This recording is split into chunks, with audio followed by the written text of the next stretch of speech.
Hello, all, and welcome to the Movie Bears podcast. I'm Brad Harris, and each week I'm joined by some of my favorite husky, hairy, huggable homos to talk about something that we talk about all the time when we're not podcasting. So why not talk about it when we are podcasting? That, of course, being movies. And we're going to talk about a lot of them this week. We are going to be previewing some big summer films that are going to be coming out over the next few months. It's kind of crazy. We're like a week and a half from May at this point, start of the summer film season. So, we'll kind of take a look at some films that folks are probably looking forward to, kind of talk through some ones we're kind of looking forward to as well. Before we jump into that, though, let me just introduce those wonderful husky, hairy, huggable homos. Jim Pugliafco is with us. Hey, babe, how are you? Hi, babe. I'm doing good. Glad to be here. Looking forward to talking about some summer movies with you guys. And welcome everybody else to the podcast. Indeed. And Will is with us as well. Hey, Will, how are you? Hey, my summer bros. I feel like I should be wearing like a Hawaiian shirt and sunglasses and just like really like summering it up in honor of this week's theme. But yeah, I didn't do that. I'm dressed in my normal clothes. I think we need a 21 Jump Street movie for that getup, Will. That's possible. I mean, they're probably we know from the end of 22 Jump Street that they're working on the next 45 of these things, right? That's right. You'd be in one of them. Yeah, it'll work. The one where they're doctors or the one where they're, I don't know, like clowns or something. Yeah, like one of those. Could totally work, right? Absolutely. Well, we may not be in Hawaiian shirts with fruity cocktails in our hands, although it does sound really good right now. But we are going to be talking about some of the most anticipated summer films of 2019. Those of you who are hanging out with us live, hello, welcome. Glad to have you with us. And don't forget to say hello in the live chat and share some of your most anticipated films of the summer season with us. For those of you who are listening through the magic of digital tape delay, we haven't forgotten you. We love you very much, and we're glad that you're here.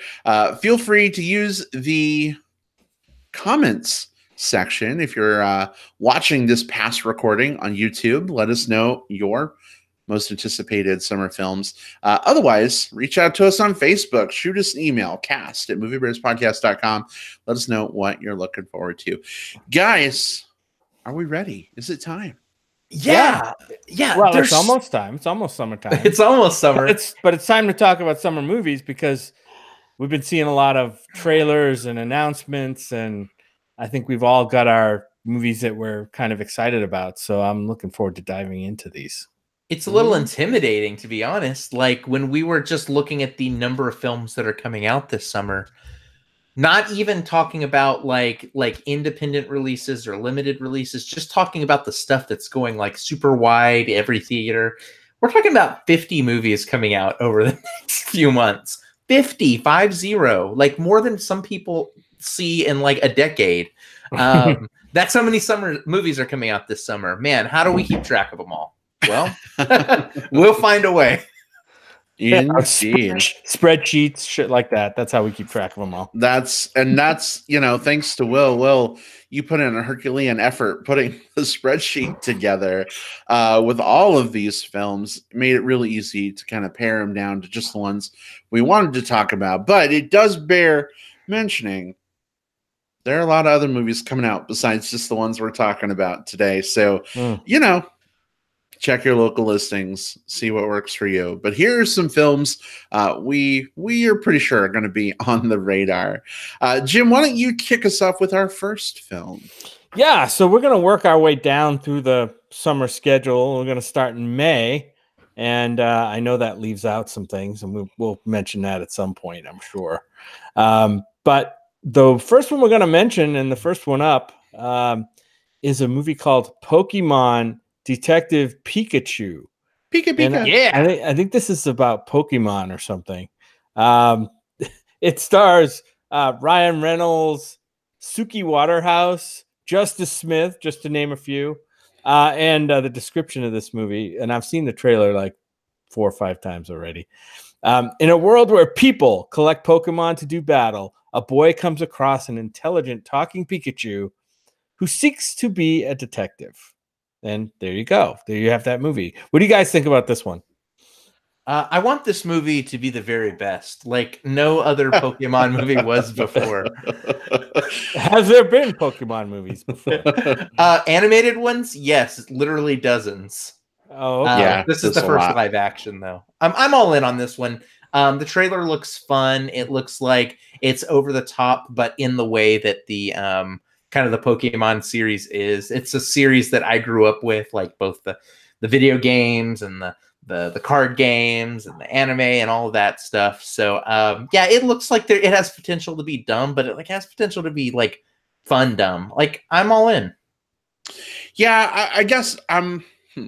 Don't know that I'm all in, but I mean, I'll see this. I enjoyed Pokemon a little bit later in life.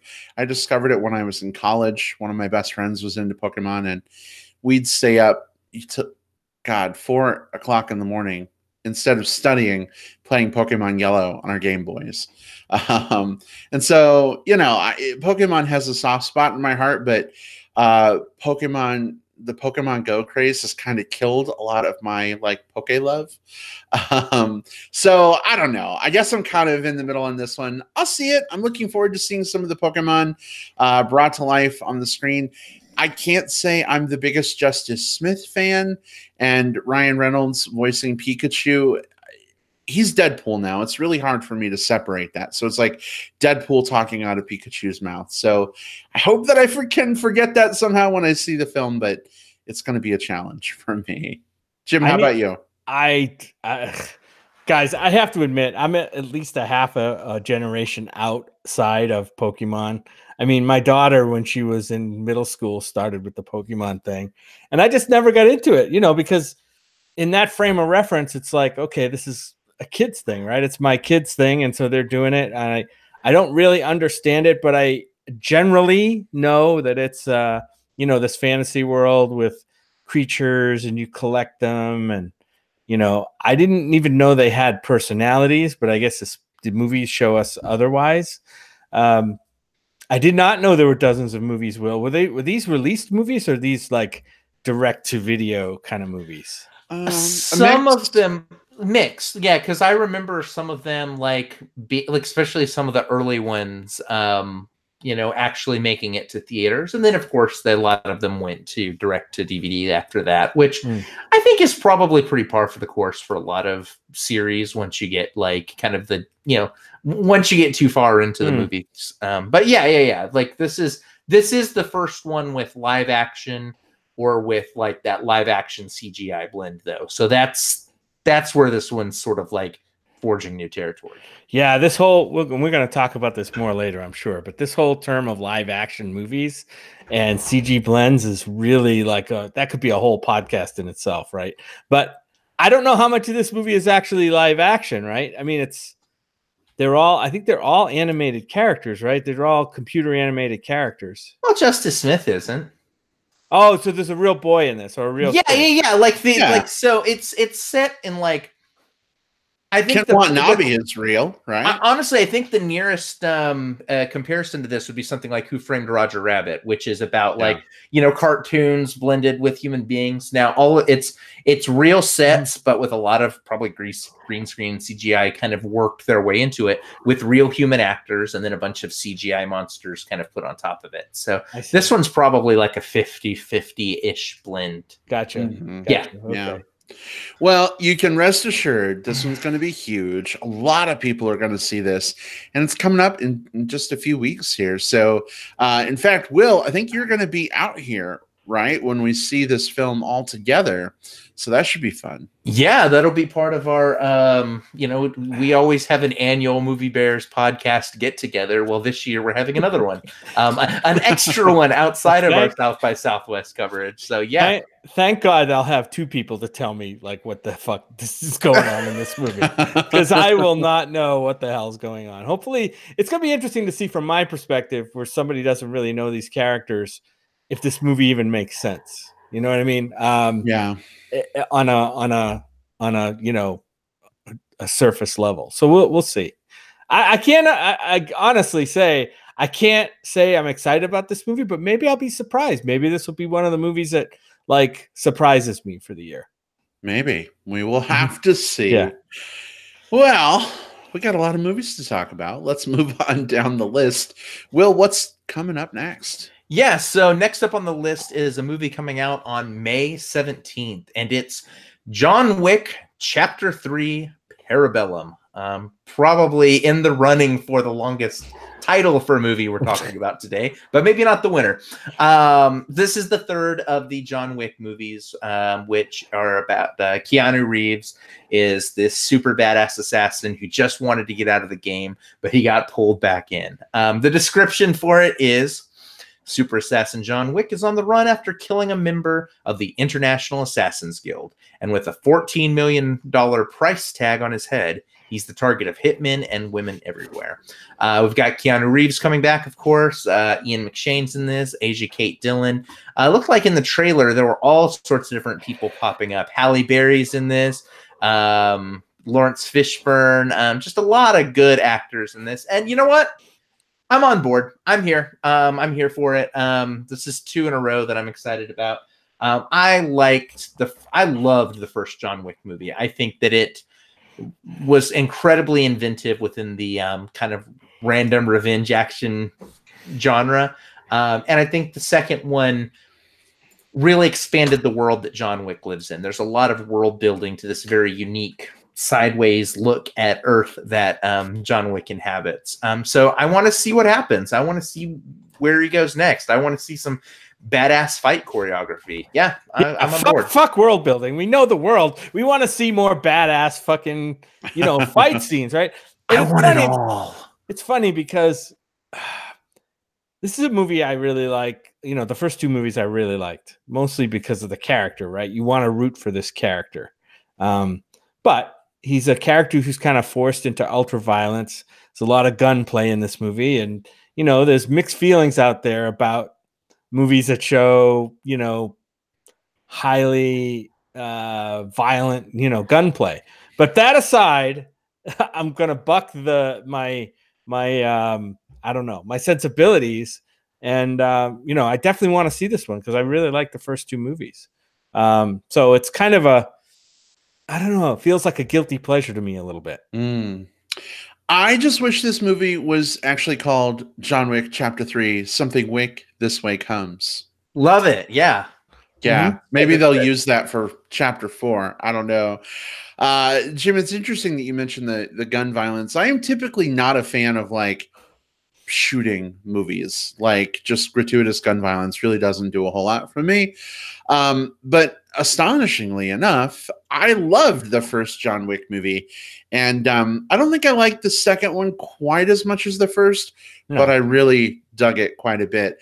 I'm also not the biggest Keanu Reeves fan. So the fact that gun violence on Keanu Reeves somehow I don't know, trips a trigger, but for me that I didn't know I had is rather interesting. But have you guys heard? Is this the last movie in the series? I haven't heard for. I've just heard 3rd installment. That said, everything is sort of trilogies these days, so I wouldn't be surprised if this is where it ends. Yeah, you wonder sometimes. Fast and Furious, if and Transformers, if you're not gonna wear out your brand a little bit as you keep going and water it down. So I am a fan of movie franchises that know kind of when to put an end to it. Give me a little time, I might come up with examples, but they all seem to want to make that money. If there's money dangled out there, they're gonna want to go make it. And whether their movie waters down their name, I don't think they care as long as they can squeeze every dollar out of it. Sometimes we'll just have to see if they burn the wick from both ends. I don't know. I'm in the mood for deep wicking. Oh, goodness. All right. Well, John Wick Chapter 3. Sounds like we're looking forward to that one. Moving on. A little film called Aladdin. Coming out on May 24th, directed by Guy Ritchie. Of course, this is a a Disney live action / CGI remake of the famous animated film. This one will be starring Will Smith as the genie, Naomi Scott, Alan Tudyk, just to name a few. Here's the IMDb description. A kind-hearted Arabian street urchin and a power-hungry grand vizier both vie for a magic lamp that has the power to make the deepest of wishes come true. Most people have seen the original Disney film, but, you know, I think this movie is trying to introduce the story to a new generation of kids. It's kind of interesting to see Will Smith is a blue CGI genie. But this is going to be a big one. I think a lot of folks are going to flock to this one. Are you guys excited about Aladdin at all? Well, a whole new nope. No. I gotta tell you, the first teaser we saw with Will Smith was pretty goddamn like, oh my God, horrible. But I've seen the new trailer and it doesn't look so bad. I mean, it looks like a decent remake of the movie. We'll see. I mean, you know, I don't know. These Disney live action quote unquote remakes, and they're, again, we said they're live action to various degrees, but I don't know. I have, this one's going to have to overcome the really bad taste left in my mouth by Dumbo. I don't have as much of a reverence for the original Aladdin as I did for Dumbo. So maybe there's less, maybe it's, you know, not as far to fall on this one for me. So it won't be that bad if it's halfway decent. But I don't know. I'm interested in seeing it. It's a musical. The music sounds all right from the clips we've heard. So I don't know. I'm going in optimistic. How's that? I mean, I feel like every time one of these Disney movies comes up in a, you know, like a trailer discussion or a film review, like I end up having to broken record it a bit. But like these just aren't for me. I don't find them to be good, and I don't find them to have much purpose.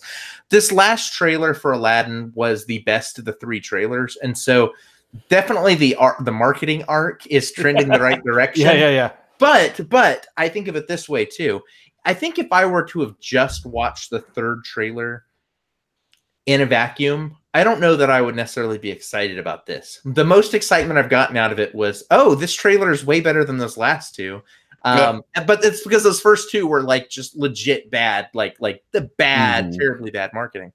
I don't know what I'm going to get out of this that's new or inventive or a fresh look at this franchise. I don't know why I need to hear this version of this story being told, because Disney's already told this version of the story to me before. So I'll watch it because I watch all of these, but you know, it's going to take something special to like turn me around. And, so and maybe that's a good point to make, Will, and that, like, you know, is Disney making this movie for you? Maybe not, right? Like a lot of us, I mean, I don't have kids, but a lot of folks will our age, you know, are having babies now. And, you know, I could totally see wanting to share that love of Aladdin, you know, with their kids. But I think a lot of the issue is nowadays just straight animation isn't quite cutting it for kids anymore. They want that live action / CGI blend of stuff. So, you know, I think I have a little bit of that distaste as well, but I'm trying to temper that a little bit by recognizing my inner old man on the porch. I think that if you're gonna make the story, like do something new, do something different, make something. I'm not saying like a completely different story, but they end up just doing these like beat for beat remakes of their own things. So a friend pointed out something really interesting to me.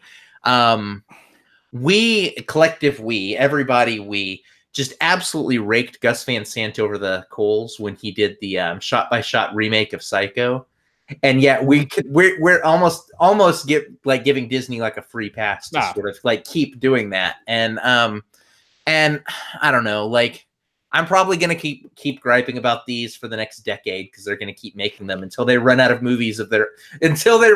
own movies to rip off, and then I don't know, what are they gonna do? Start again. Yeah, start over again. Just like, here's an even different real life look at Sleeping Beauty and the Jungle Book. Yeah, we've seen it both. We're seeing it both ways. We're seeing the kind of these beat for beat remakes, and we're going to get more of them. Aladdin looks like one. Another movie we're going to talk about later looks like another one. And with Dumbo, I mean, they tried, to their credit, they tried to do something different because Dumbo, being only a 60-minute movie, they had to add like another whole movie onto it. They tried, even though it sucked what they added, like at least they tried to make it different from the original. They just didn't go in the right way, if you ask me. But it's just not working. I mean, these properties don't need to be remade. They're great just the way they are. And we keep spending money to go see them. I don't know what the deal is. That's why. Like, you know, who's their audience? All of us suckers who keep throwing money at Disney. I guess you will. Us. Us is the enemy. Us is the enemy. Thank you, Jordan Peele. Americans. I mean, speaking of enemies, let's move on to our next film. This might be a little more exciting for us, maybe? Question mark. Jim, what do we got? Definitely more exciting for me. This is coming out at the end of May 31st. I think that's right at Memorial Day or after Memorial Day weekend. Oh my gosh, you're going to be gone, Jim. I might be gone. I think I'm coming home. I think I'm coming home that day.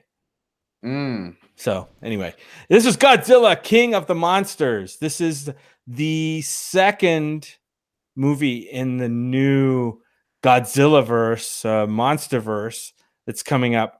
We saw, second movie, maybe third movie. We had Godzilla 2014 by Gareth Edwards, right? Gareth Edwards. And then we had a King Kong movie, and now we're getting the next Godzilla movie. And this one stars Millie Bobby Brown, Vera Farmiga, Charles Dance, a whole bunch of other people. Sally Hawkins, Bradley Whitford, Ken Watanabe is back in this one. Yes. Let them fight. This one's description is: the cryptozoological agency Monarch faces off against a battery of god-sized monsters, including the mighty Godzilla, who collides with Mothra, Rodan, and his ultimate nemesis, the three-headed King Ghidorah. The trailers for this look amazing. What I can gather from them is this is going to be a spectacle. I don't expect much character or human-driven story. I'll be surprised if they slip something in and it works. But this looks almost 100% spectacle, kind of a swing the other way. I think people from the 2014 movie had a lot of gripes about the human story that they tried to kind of hang into that movie, and it didn't work well at all. And a lot of people complained, said not enough Godzilla, I like that movie, but it looks like they've totally swung the momentum the other way, and they're going to bring Godzilla and like three other monsters back, doing God knows what, wreaking havoc. So it looks pretty amazing. I'm going to be excited for it. I hope it's good. That's it. I mean, it's probably my most anticipated movie this summer. Oh, wow. I want to see this one.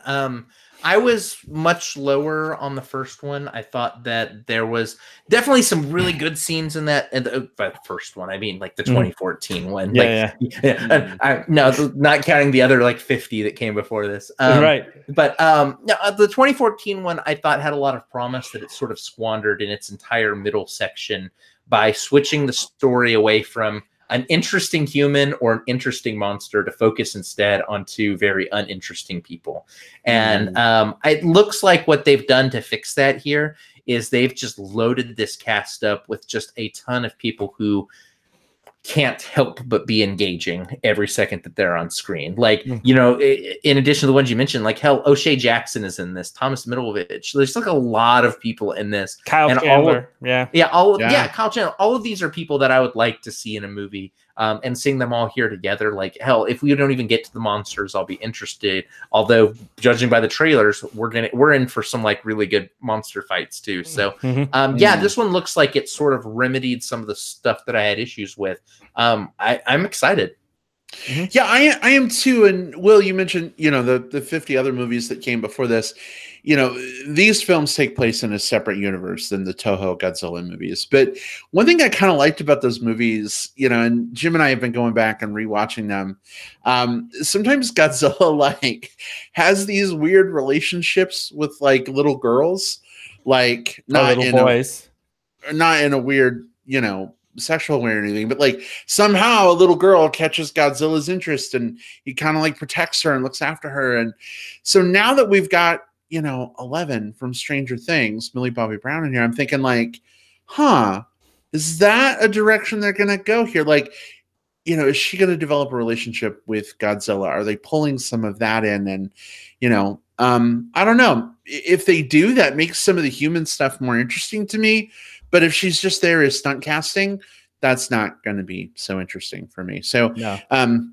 With her and Vera Farmiga, like I'm potentially excited, but I hope it's not like, ooh, here's all these big names. Let's watch them do dumb stuff, and we'll save our money for a few scenes of monsters fighting. I hope that it's a good blend. I'm excited to see this movie. Jim, I think we need to rewatch the first one and just fast forward through the non-Bryan Cranston parts. Yeah, yeah, I think so, probably. Anything that doesn't have Godzilla on the screen or Bryan Cranston, just keep going. Just fast forward through all the Quicksilver Scarlet Witch stuff. Indeed. All right. Well, let's move on. Will, what's our next film on the list? Of the ones that I think we're going to talk about today, this is probably the one that you might be surprised to know I'm most excited to watch of this entire, like the, however many movies we end up talking about. There's a couple other like limited release movies that maybe have me a little more jazzed, but of the big releases, I'm all in on May 31st's Rocket Man.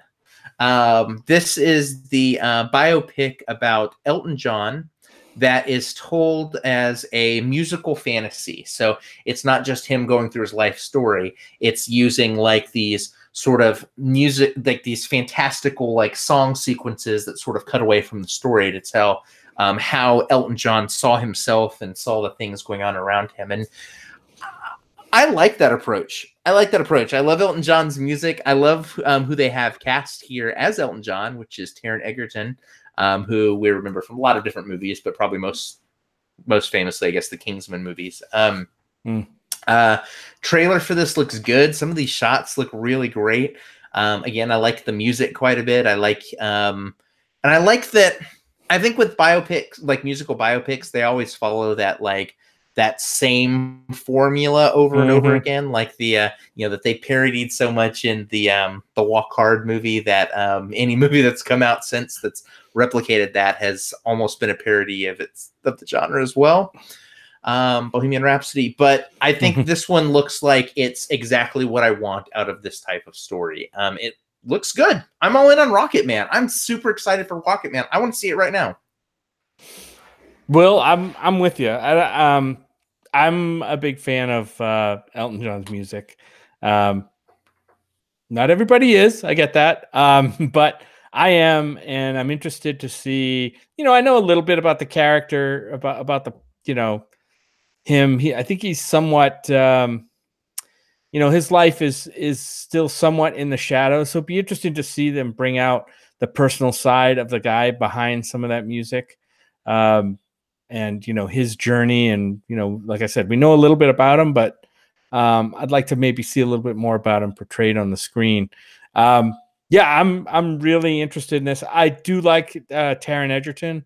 I didn't like all of the Kingsman movies. I definitely like the first one, but I think the guy's talented, and to see him play like a known celebrity might be a little bit different. We'll see how he embodies that character, and does he sell it? Does he make you think that he's Elton John? That's what it's going to be all about. Yeah, I'm conflicted about this film. After Bohemian Rhapsody, which I liked very much, Don't get me wrong, but I'm kind of like, well, okay, so like what's going to happen here? Because even more so than Freddie Mercury, I mean, Elton John is obviously, very gay. That's a big, huge part of, his life. And I know, believe it or not. And so now I'm kind of like, well, gosh, like, what are they going to do with that in this film? And I'm just anticipating like the Reddit shitstorms and, whatever. But I am looking forward to seeing this. It's a little rough for me, though, because Jim, you mentioned being a big fan of his music. I like his music, too. But it's hard because I had a college roommate. Jim has heard this story. That roommate really damaged you. who listen to nothing but Elton John songs nonstop every fucking minute of every fucking day. And it's to the point now where I have to very carefully listen to Elton John songs. I can't just it just, I don't know. It's so tarnished. I saw Elton in concert about 12 years ago, and I was able to get through that. It was fine. I had fun, but like now I'm thinking, God, I got to see a whole movie like of someone else like singing Elton John songs, maybe, or is it Elton John songs with Taron Egerton lip syncing? I don't know. I'm a little nervous, guys, because it's already difficult for me with the music that I like. But I will say, from seeing the trailer, I think they've done some cool stuff with the grandeur of Elton John. I love seeing like the baseball outfit with all the glitter and the sequins, and we'll find out more, I guess, when we get to see this film. I just hope that it hits it out of the park rather than keeping the gay in the dark. Yeah, we're a little gun shy after Bohemian Rhapsody, I think, and all the swirl around that, especially around a gay celebrity's life or a bisexual celebrity's life. Maybe we'll never know. But yeah, to see that portrayed, and I don't know if you're ever going to please everybody on these things, but I just hope that what we see kind of rings true and honest from the screen. So yeah, I'm looking forward to it too. And you know what, babe? We can make a deal. If I can see fucking Pokemon movie, Pikachu movie, like you could see an Elton John movie. I didn't say I wasn't going to see it. I just said, yeah, there might be a little bit of a challenge for me. Right. So don't put fucking words in my fucking mouth. Here's the trade-off, though. Here's the trade-off, okay? On the way to Rocket Man, Brad, I'm sorry, but you're going to have to listen to some Elton John. Jim, though, on the way to Pokemon, Brad's going to play the Poke Rap for you. Oh, he is? Poke Rap? Yeah. You're going to have to listen to the extended 800-plus Pokemon Poke Rap, which should take you the entire drive. I've already gone on... Or worse, I'll fucking perform it. How about that? I've already gone on several Poke hunts, or whatever the fuck they're called, so... Say what you want. Let's be real. You were geocaching, not going on Poke hunts. No, I was walking along. Your interest aligned. I only went because we were at the zoo and there was real animals there to look at. Right. Hey, Jim, what Pokemon did you catch? Is that Growler? I got this hairy one over here. This big hairy one. All right. Well, moving on. Next up on our list, coming out on June 7th, X-Men Dark Phoenix, directed by Simon Kinberg, starring Sophie Turner of Game of Thrones fame, Jennifer Lawrence, James McAvoy, and more. Basically, Jean Grey begins to develop incredible powers that corrupt and turn her into a Dark Phoenix. Now the X-Men will have to decide if the life of a team member is worth more than all the people living in the world. That's a terribly written description, by the way. I'm just saying, like, with my knowledge of the character, the Dark Phoenix thing is more of like a galaxy ending, powerful force, but whatever. God, after X-Men 3, I can't muster a lot of excitement to see this, and I feel like I'm poo-pooing so many of the movies on this list. These are the big ones that are coming. I think a lot of people are excited to see this one. I just hope to God it's better. I don't know. Will, I know you're a big Marvel Comics fan. What are your thoughts on Dark Phoenix? No. Yeah, I'm not stoked about this one either. X-Men is my jam. Like, when it comes to comic books, that's always my home base of any superhero property across anything. That's always what I come back to when I go to the comic book shop. And man, I haven't bought anything in a few weeks. Like, I'm going to pick up the X books first and kind of flip through them when making my decisions. So it's kind of sucks to not be more excited about these movies than I am. Some of these X-Men movies have been fun. Some of them have been not. Some of them have been straight up awful. And that's part of what worries me so much. Like, I feel like I've been burned so many times by this franchise and by Phoenix specifically that I just don't know. It's hard to be excited. I was less of a fan of the last two of these sort of new X-Men movies than a lot of other people were. I thought that they sort of relied on the like, oh, Evan Peters Quicksilver is a lot of fun, therefore it must be a good movie. And I don't necessarily know that they quite nailed it as much as I would have liked them to. I look at this film and there are so many characters that feel like they're just kind of crammed into him. Someone please let Jennifer Lawrence out of her contract, because she looks like she doesn't want to be here, and she looks like she hasn't wanted to be here for a few movies now. I don't know. Like, I'm going to watch this because I watch all these X-Men movies, and I'm hoping to be surprised because a few of them have surprised me. Logan was phenomenal. Yeah. X-Men First Class, which was, I mean, several movies back, was quite a lot of fun. But I don't know. It's hard for me to be stoked, and that really sucks as a longtime X fan. Yeah, I don't think I'm excited about this either. I saw the one trailer. I don't know how many are out, but I saw one trailer, and it looked like exactly like I'm like, oh wait, this is a new movie, or is this just clips from previous movies? Because it looked exactly like the same movie. Like, I thought I saw the same sets and everything. It was weird. Yeah, I'm totally not excited for another X-Men movie. If they did something like Logan, you know, maybe picked out one of the characters and did kind of a more deep dive on a character that we can, you know, like a Magneto movie. I don't know, something. It might be good, but I don't know. I'm just not excited. Who knows? Maybe it'll surprise me because I know we'll probably see this one. So I guess I'm, again, looking forward to being pleasantly surprised by a movie I don't expect much from. Well, maybe Sansa as a firebird will ignite something in you, Jim, that you didn't know was there. Yeah, that doesn't excite me at all. That should, like, going back to things that should excite me. What's her name in this movie too? My favorite character on Game of Thrones is Sansa. My favorite X-Men, like my favorite superhero property is X-Men. So how the fuck are they not getting my interest here? That's kind of telling, I suppose. Is J-Law in this one too? Yeah. Oh, yeah. She was the one I said they need to let her out of her contract because she looks like she's phoning it in every movie. Yeah. The blue skin girl with the like coppery hair. Yeah. She's like, oh my fucking God, I gotta go to work again. Put that blue shit on. Say a few lines. Let me go. Well, at least the character's angry all the time, so it kind of feeds into, you know, J-Law's dislike of being there, maybe.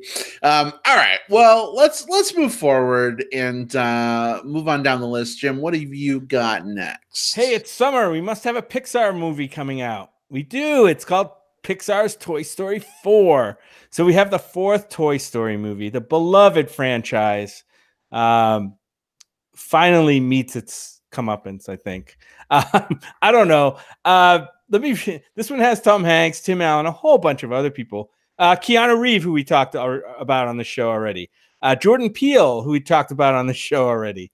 A bunch of other people. Joan Cusack, Keegan-Michael Key, who you often find with Jordan Peele somewhere in the same orbit.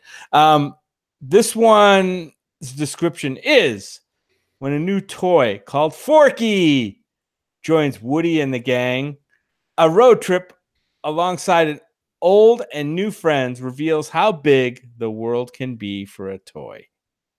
Gotta say, guys, the trailer doesn't excite me. The Forky character seems pretty unimaginative, and I don't know.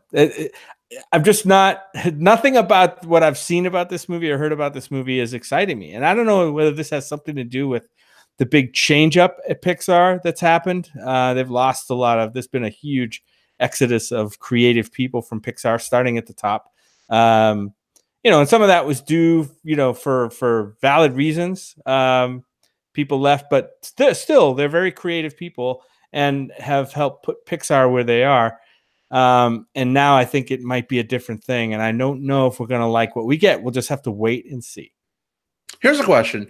Didn't we already have a road trip Toy Story movie? Haven't they all been road trip movies? I think they have, kind of, in a way. At least maybe not. 3 kind of featured them kind of going off on an adventure and meeting a new band of characters at sort of like an external location. So, Yeah. which is, yeah. Are either of you guys interested in this movie? You know, Come on, you must love the Toy Story. Honestly, Toy Story movies. when they broke this news, we actually covered it in one of our news segments, and I remember being pretty like sort of dismayed by this news because the first trilogy was a damn near like when you think about like the best like film trilogies of all time, I think one could very easily make a case for Toy Story, like the first 3 Toy Story movies all being in there, because all 3 of those are just like absolute like top-notch films. So after they ended it so perfectly, I was dismayed to hear that they're making a 4th one. That said, watching this trailer, I still wish that they hadn't made another one. I wish it had ended where it did.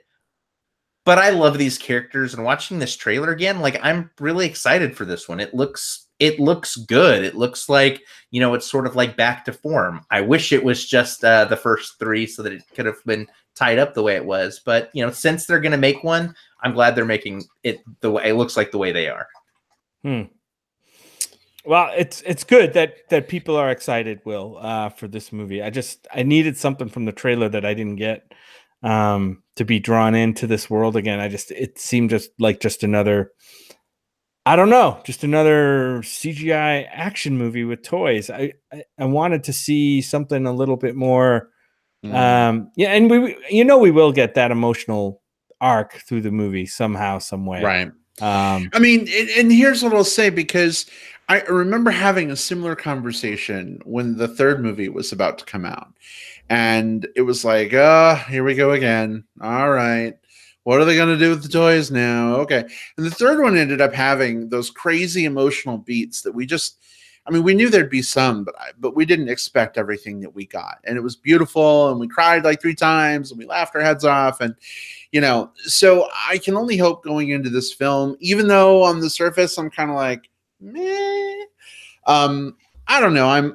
I'm leaning on the fact that the previous installments have surprised me. So I wouldn't say I'm necessarily excited, but like I'm definitely going to go see it, and I hope that it does great things. But we'll see what happens. I'm almost wondering if Sporky isn't going to be kind of a character who represents like a non-binary thing, right? Like he's not a fork, he's not a spoon, but he's both.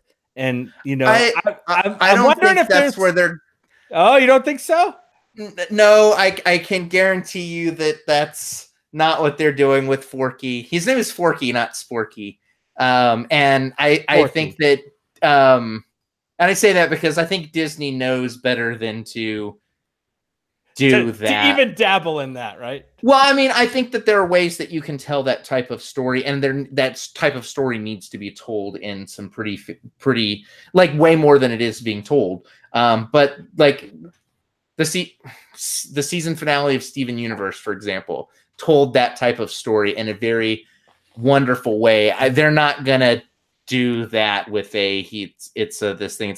I think instead the story that they're telling here is this is a character who is sort of new to being a toy the way that Buzz was, but he's not coming into this with the mindset of like, oh, I'm an action hero. He's like, put me out of my misery. I'm not supposed to be. I'm more interested in that style of story. Hey guys, but yeah, this isn't a trans metaphor, guys. Mm-hmm. We are the Crystal Gems. If you want queer, awesome storytelling, go watch Steven Universe, not a Disney Pixar movie.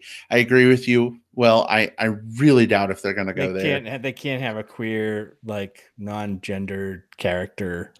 Well, they can, but this would be insulting if they did that. And Disney knows better than to do that.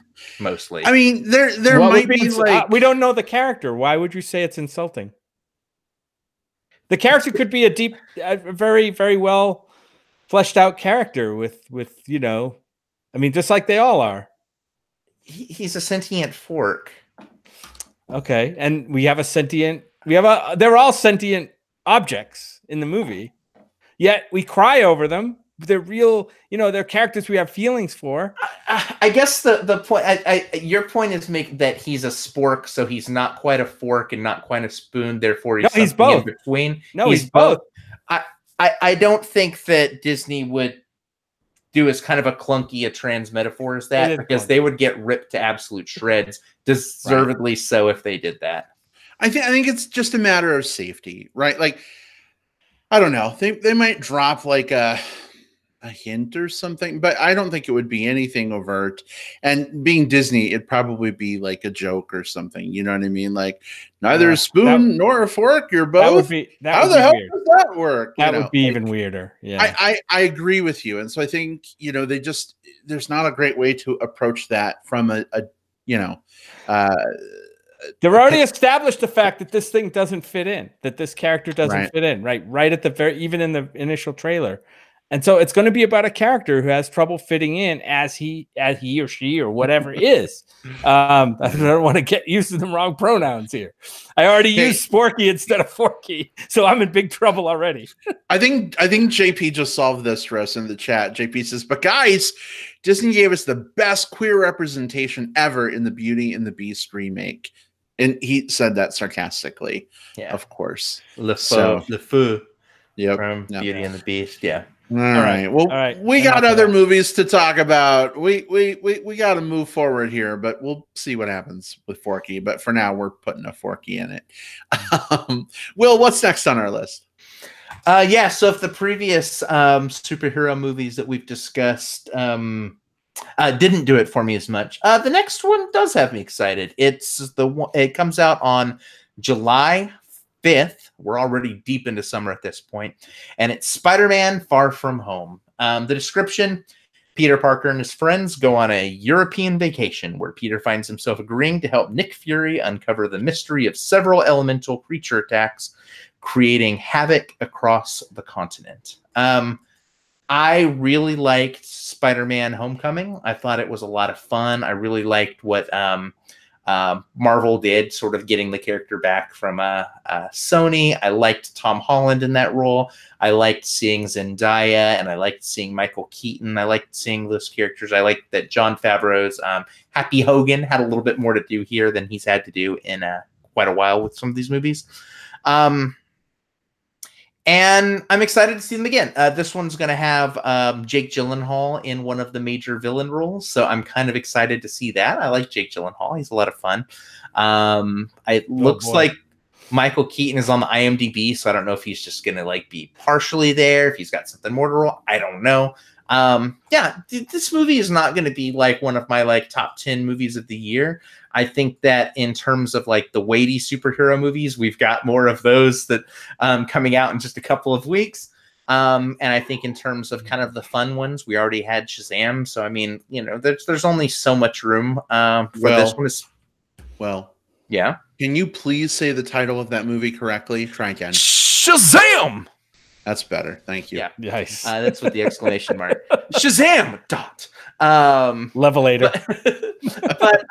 But this one looks fun. I think I'm going to have a good time at the theaters with this one. I'm going to enjoy revisiting these characters and seeing what sort of adventures they're up to. And that's what I need. I'm in. I'm right there with you, Will. I'm really excited for this. And I've been on kind of a Spider-Man kick this year. The Spider-Man PS4 game kind of launched a lot of that. And I don't know. I'm in love with the character right now. I've been going back and reading so many Spider-Man comics lately. And I don't know. Tom Holland just encapsulates so much of what I want and need in that character. And definitely, Marvel now being able to utilize that character and do their own thing. I mean, him showing up in the Avengers movies, and Endgame is coming up next week, and obviously Spider-Man's gonna come back to life. Spoilers, but obviously that's gonna happen. So hashtag don't spoil Endgame. Have you not been watching the internet, Brad? Look, if you can't put 2 and 2 together, this movie comes out after Endgame, and it doesn't seem to be set in the past or anything. Whatever. But I'm excited. I'm really looking forward to this one. Jim, how about you? I'm neutral on this one. I didn't quite like the Homecoming movie maybe as much as you guys. I'm reading through this, listening through this description. And I see European Vacation, so I automatically go to a Chevy Chase movie. I see elemental creature attacks creating havoc, and I think Fantastic Beasts. I'm like, this could be a total mess. But no, I don't know.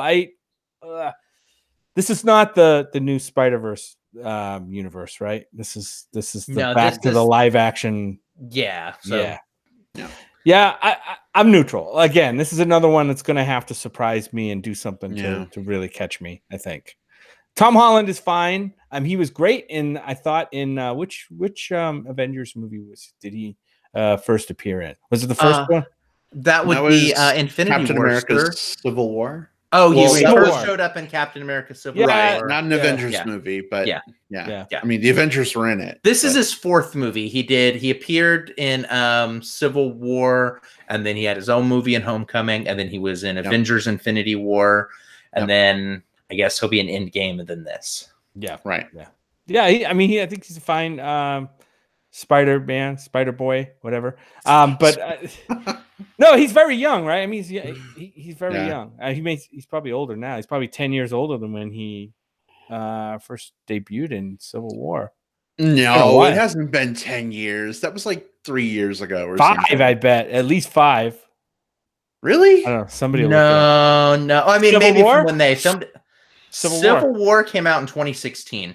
Yeah, like 3 years. Only 3 years. All right. Wow, it seems so long ago. 10 years, 3 years, same thing. Yeah, we'll see what they can do. I know you guys are excited for it, and I just don't have the enthusiasm for it, but I'm sure I'll be there, enthusiastic, watching it. All right. I think it's just my superhero fatigue is like really kicking in. I feel you. I understand. Yeah, I get it. Endgame comes out next week, and I'd rather do something else. So, I feel you. I'm with you. Yeah. All right. So next up on our list is a film coming out on July 19th. I have a feeling I know where Will stands on this one already, but this movie is directed by Jon Favreau, starring Chiwetel Ejiofor, Seth Rogen, Billy Eichner, and so many more. James Earl Jones.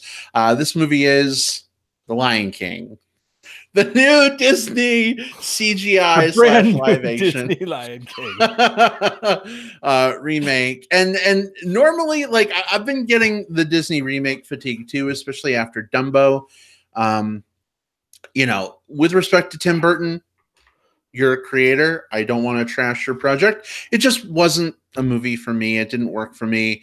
I think back to like Beauty and the Beast. It was okay. We've got an Aladdin coming up, which doesn't look that great for me. And so, I think this Lion King remake for me has some of that weighing on it, but I would say behind The Little Mermaid, The Lion King is probably like my favorite Disney movie ever.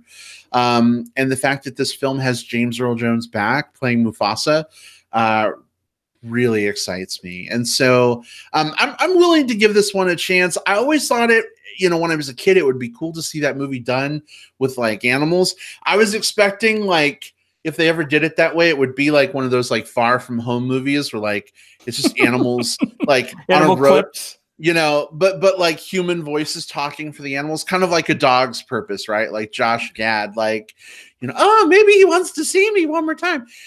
So it's kind of cool, like to get this film, at least in the trailers, and like to see the animals talking and their mouths moving. They have the uncanny valley dead eyes. I don't know how that's going to go over. We'll see. But I'm pumped for this. I'm looking forward to it quite a bit. Yeah. How about you guys? Well, when they said live action, I really thought it was going to be like real live animals, but they just like, how they would in the old days, they would just animate that mouth over it, like on what's that show? What's that animated show? Like Mr. Ed? No, the late night animated chicken something. Robot Chicken? Robot Chicken, where they like animate the mouths. Yeah. They could do that. They've done that over live animals. But yeah, I mean, obviously the Lion King's a great story. I don't know if they can screw up that story. If they do, that's really an accomplishment if they fuck up that story, because it's a great one, right?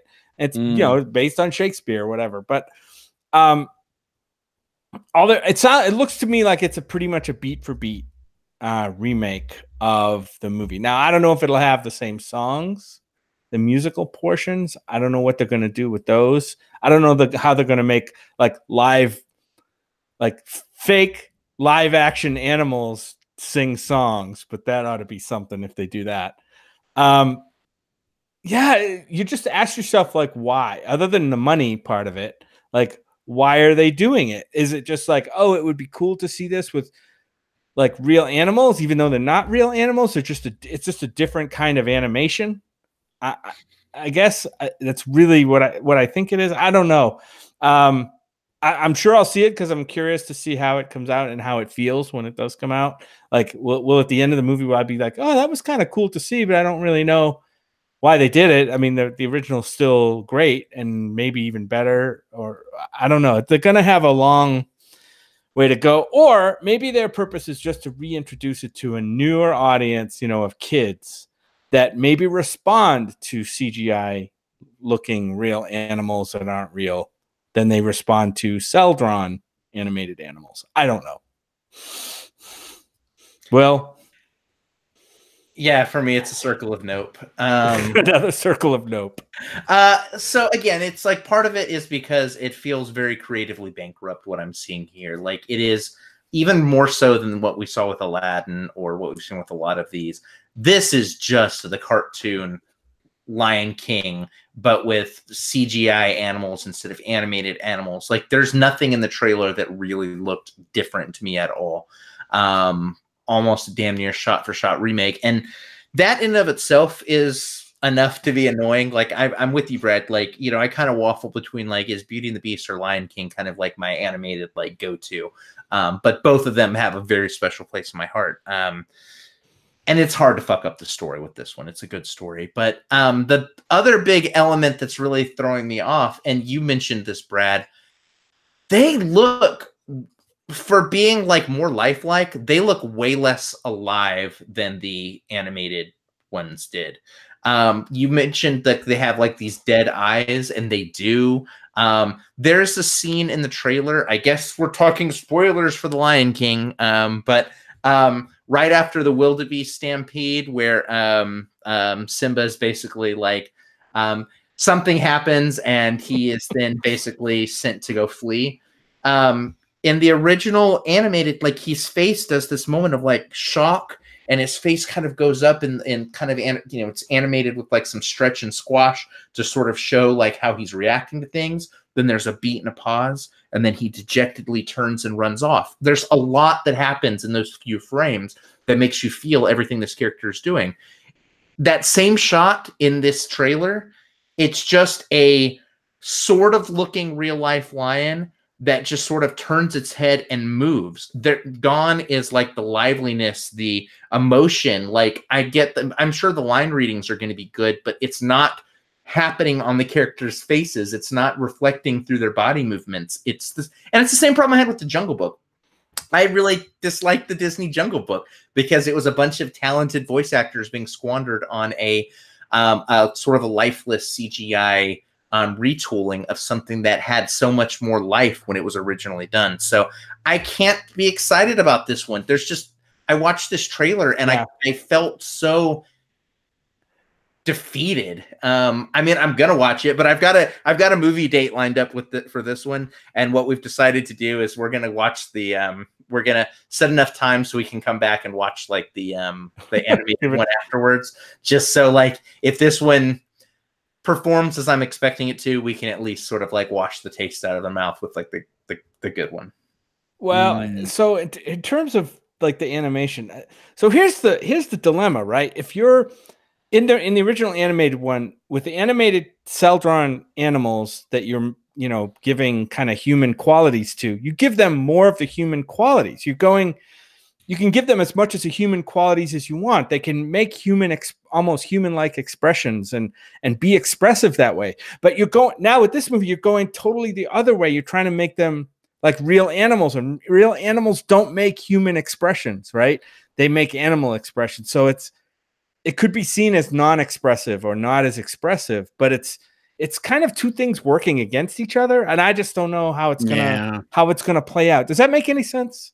It does, definitely. And it's one of those things where yeah, I think we just have to see it, right, to Yeah. see how it works. I mean, Jon Favreau also did Jungle Book a couple years back, and there was some of that going on too. I remember we had the same discussion around some of those things, and in a lot of ways, they did really well with that. We were, Jim, I think you and I were surprised by some of those things. So we'll have to see what happens. But we got 3 more movies to go. Let's go ahead and move forward, Jim. What's the next one on the list? The next one is a movie called Once Upon a Time in Hollywood, directed by Quentin Tarantino, who I think his last movie was the Hateful Eight. If I'm not mistaken, his last feature film. This one, again, like most of his movies these days, is loaded with talent. I mean, it's got Brad Pitt, Leonardo DiCaprio. This is probably the deepest cast we will see this year. Margot Robbie, Al Pacino, Kurt Russell, the late Luke Perry, right? Luke Perry passed away, did he not? Yes, he did. Yes, he's in this movie. It's Dakota Fanning is in this movie. A crazy deep cast. It's about a faded television actor and his stunt double strive to achieve fame and success in the film industry during the final years of Hollywood's golden age in 1969 Los Angeles. I'm interested in this movie for a couple of reasons. Quentin Tarantino is hit or miss for me. I love Pulp Fiction. Hateful Eight wasn't great. And I didn't think a lot of people love Inglourious Bastards, but that one didn't click on me either. But this one here, I kind of like in the feel that I'm getting about this one, about kind of the golden age of movies. I mean, this one's a movie about making movies. So this one could be a lot of fun. I'm looking forward to it. What do you guys think? I'm kind of similar on Tarantino in a lot of ways. Like, Tarantino is an absolutely stellar filmmaker who doesn't always click with my own sensibilities. So there's times where I can watch his movies and be like this was very well made. Mm-hmm. I didn't feel what I wanted to feel. And then there's times where I'm like all in. Like, I think Reservoir Dogs remains like one of my favorite movies ever. Mm-hmm. And I was a little higher on Inglourious Bastards and Jackie Brown and Django. Jackie Brown I loved. There's some good stuff there. This looks like an interesting trailer. This is one this looks like it's Tarantino. Tarantino's a very self-indulgent director, right? Like that's sometimes where I get disconnected from him. He's like overindulgent in his own mythos. But when you're telling a story about like Hollywood grandeur, especially around kind of like the Hollywood golden age of the late 60s, I think that type of sensibility is like perfectly suited. So I think this one is going to really connect with me. I love this cast, like forward and backwards. There's so many great people here. Man, I'm really I'm excited to be excited about Tarantino again. I just hope as I walk out of the theater, I'm still feeling that. Babe, do you know anything about this movie? Have you seen anything? I know nothing about this movie. Yeah, and I'm not the biggest Tarantino fan. See my comments earlier about gun violence. So I don't even know what this movie is. I haven't seen the trailer. Not the biggest Leonardo DiCaprio fan, so that doesn't excite me. Aww. I do like Margot Robbie though. I don't know. The whole like Great Gatsby and Revenant being recent entries of Leo for me, and having liked him in neither of those, it makes it hard for me to get excited about him being in another film, especially another Tarantino film, because was Django Unchained? That was Tarantino, right? Mm-hmm. Django was Tarantino. Yeah, and Leo was in that too, right? And it's the same. It's the same club. It's the same club. Yeah. So not a lot here to excite me, but that said, you know what? Tarantino films have a huge following. There's so much that people love about those films. So I'm just excited that Tarantino's making more films that people who love his work get to continue to enjoy. Yeah. We'll see what this one brings. Like I said, I'm hopeful for this one. I could love it. A bear will maul Leonardo DiCaprio on this one for you. Yeah, can only be so lucky. All right, let's move forward. Will, what you got? Yes. So I love the way this worked out. Yeah, I do. All right. So, oh boy. Okay. So coming out on August 2nd, just in time for my birthday, is a wonderful present from the movie gods. Fast and Furious presents Hobbs and Shaw, the latest Fast and Furious movie starring a bunch of meatheads just driving cars at each other. This one features Dwayne Johnson and Idris Jason Elba. Statham. Dwayne Johnson and Jason Statham recreate their classic timeless characters of Hobbs and Shaw, as in Hobbs and Shaw, as they fight Idris Elba, a superhero named Brixton, who I think has some sort of like robot armor from the trailer. I don't know. The description says lawman Luke Hobbs and outcast Deckard Shaw form an unlikely alliance when a cybergenetically enhanced villain threatens the future of humanity. Remember the first of these movies that was about driving for like a cop infiltrating drag racing and It was good. driving for pink slips and like you know like the bonds that you form across. It was a good movie, like you know, and this is from someone who's not a car person. There was a lot to be enjoyed there, but holy shit, has this franchise moved in weird directions. I'm not excited about this one. The trailer for this just looked dumb. It looked dumb. And even in the most recent Fast and Furious movies, I can't say that like the Dwayne Johnson or Jason Statham characters were the ones that I was like all in on. Like they were very over the top. You know what this movie is? This is the Olaf's Frozen Adventure of the Fast and Furious series. It's the spin-off featuring the side characters who are fun in small doses, but who are going to absolutely just test every inch of my patience now that they're feature players. I don't know. I'm not in on this one. Will, Sorry. I'm shocked, Will. You totally floored me. I'm, as you know, I wasn't a fan of the Fast and Furious movies at first. I kind of got into watching them before like the fourth or fifth or sixth one came out, and I went back and rewatched the early ones because I think we were going to review it for the show. And I actually kind of got into it. I thought it hit its stride right around 3, 4, 5, and 6, and I thought they were pretty good. But I got to tell you, Will, I'm in your camp with this movie. I do not care so much. As much as I do like Dwayne Johnson and I like his charisma, I just think this movie seems, at least from the trailers, and I know I feel guilty a little bit about judging a movie by trailers, but that's all we got to go by. I don't care about the Deckard Shaw character in a mano a mano against Dwayne Johnson, or whether they're teaming up or whatever the fuck they're doing. They've totally stripped away almost everything I liked from the Fast and Furious series, which admittedly may not be a lot there to like for some people, but they've stripped that all away and brought it down to just like you said, two meatheads riffing off each other and, you know, trying to out macho each other, I guess. I don't know. It doesn't look good to me, Will. I'm not hopeful for this one. Brad? I don't know. I'm the wrong person to ask about these movies. I am not a fan of these movies in general. One of the most painful experiences of my life, and it was a labor of love, was watching all of these movies with you, babe.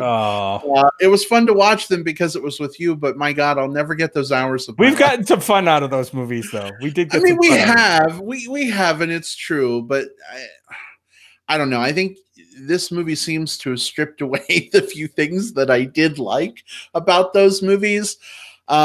I don't know. Maybe it will surprise me. I do like The Rock. I'm sorry, Dwayne Johnson. I do like Jason Statham.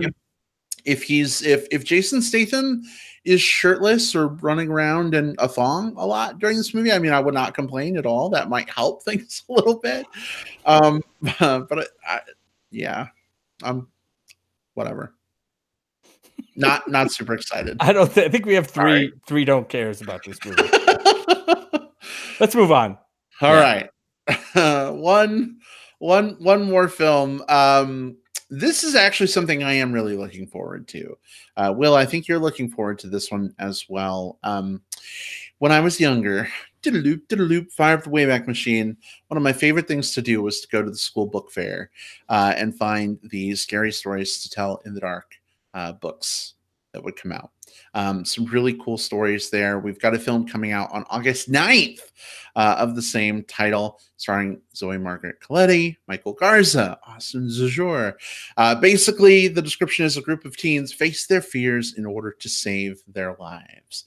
I think this could be pretty cool. I'm looking forward to seeing kind of what they do with this property. Will, we're kind of in the same age group. Was this something that like you really loved as well? Are you looking forward to this? I read these books, the Scary Stories books, forward and backwards so many times as a kid. Like, it was a great sort of like, well, we talked about on the show, like, I am a hardcore like horror fan. Like, that is like, I'll always like have a home in that genre of films. And I think that I owe a lot of that to this particular book series, because it's a good way to like ease yourself into like just the pure like what the fuck terror of horror, while also being like bite-sized, digestible, and presented in a format that like, you know, is scary enough but like isn't going to completely ruin your life scary. And so seeing it on you know, on the big screen is exciting. And just watching this trailer, I can see what they're going with. I can see several of those different stories being woven into the horrific experience that these teenagers are going to have to face. Now, does this have high potential to fuck up? Yes, it does. Anytime you have a horror movie that a group of teens has to blank, blank, blank, horror things happen to them, like, there is so much potential for either greatness or just like absolute dregs of like less for greatness and more for junk. Yeah. But I'm very optimistic. Trailer looks good. The source material looks good. They didn't rely on a bunch of big names to like try to force their way through it, even though you do have people like Dean Norris and Lorraine Toussaint who are like in it as well. Like, they didn't sort of stunt cast this one to try to overcome quality. So that actually, I don't know, that leaves me feeling pretty optimistic. I know nothing about this movie. I know nothing about this book series. I haven't seen a trailer. Is there a trailer yet for this? Oh, there is a trailer. You should watch the trailer. I'll watch a trailer. Especially if you're a fan of spiders.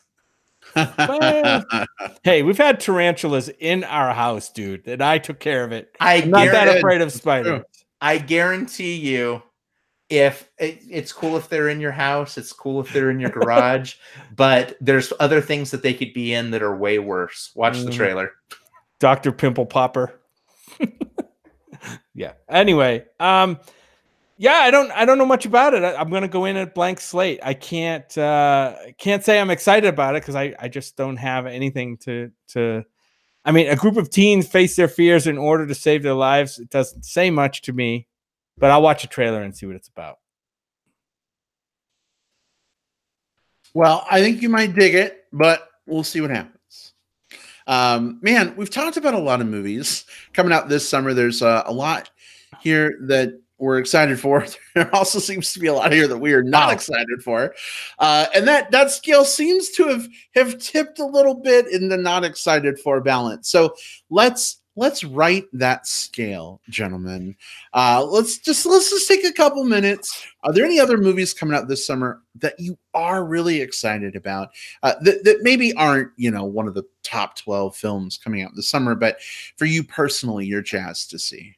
Yeah, I'm going to mention I'm sorry, do you want to go first? Go for it. Yeah, I was going to. There's only two I'm going to mention. One is the Octavia Spencer thriller, Ma, that looks pretty good. It looks like a different take on a thriller.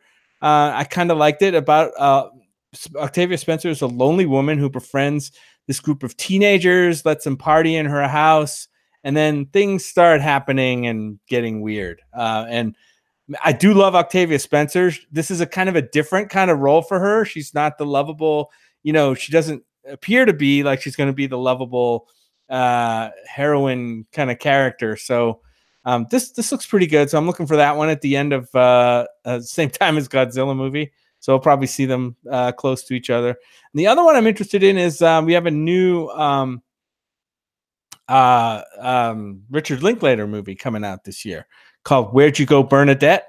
I'm always looking forward to his new movie. So this one has Kate Blanchett, Kristen Wiig, Judy Greer in it. So I'm looking. It's about this character, Bernadette Fox, is a Seattle woman and mother, I think, who has it all, but then she suddenly disappears, and her family set off to solve the mystery of where she went. So again, sounds a little bit different for a Richard Linklater movie, and I'm interested in that combination. So that one's near the end of the summer, I think in August.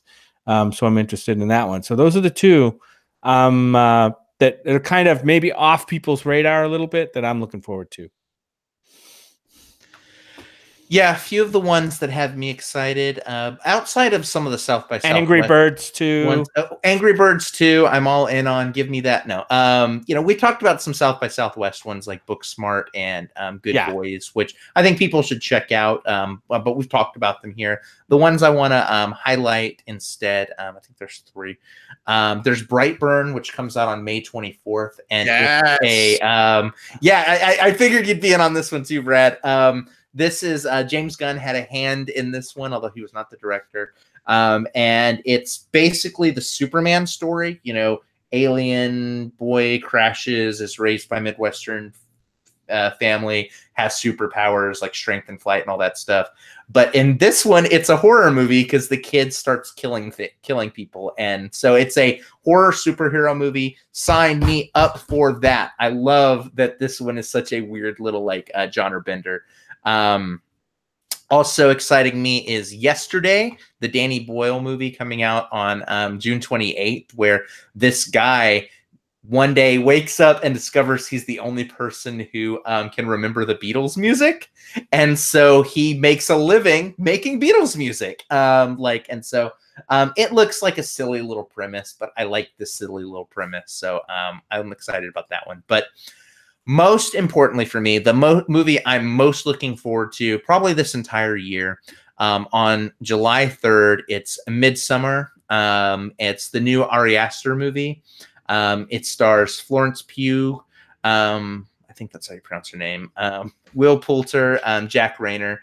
And this is the director who did Hereditary. This is his follow-up to Hereditary. The trailer absolutely kills me. Looks so good. I am so in for Midsummer. I need that movie in front of my eyes right now. I have to wait till July though. You have to wait for Midsummer. I have to wait for Midsummer. How about that? Yeah, a few more for me too. Will, you mentioned Brightburn. I'm so totally pumped for that film. Remakes I know are not popular these days, but actually they are super popular. That's why they keep making them. There's a remake of Child's Play that I'm kind of curious about. We have talked on the show about the Child's Play films, and Will, I know you and I have a love for those. I don't know if you're excited at all, but I'm going to check it out. We'll see what happens. Yeah, I see you kind of giving the, I'm interested in seeing it. Yeah. Jim, you mentioned Ma. I am so excited to see Octavia Spencer go crazy wacko on some teenagers who have it coming. Probably deserve it, right? Yeah. So I'm definitely looking forward to that. Also looking forward to the New Mutants. I know, superhero movie fatigue, whatever, but man, this could potentially be interesting. The movie got pushed back a couple of times, right? It's had some issues, so I'm a little like, oh, okay, well, what does that mean for the movie? But I don't know. I'm still excited. I'm still looking forward to it. So there's a lot coming out.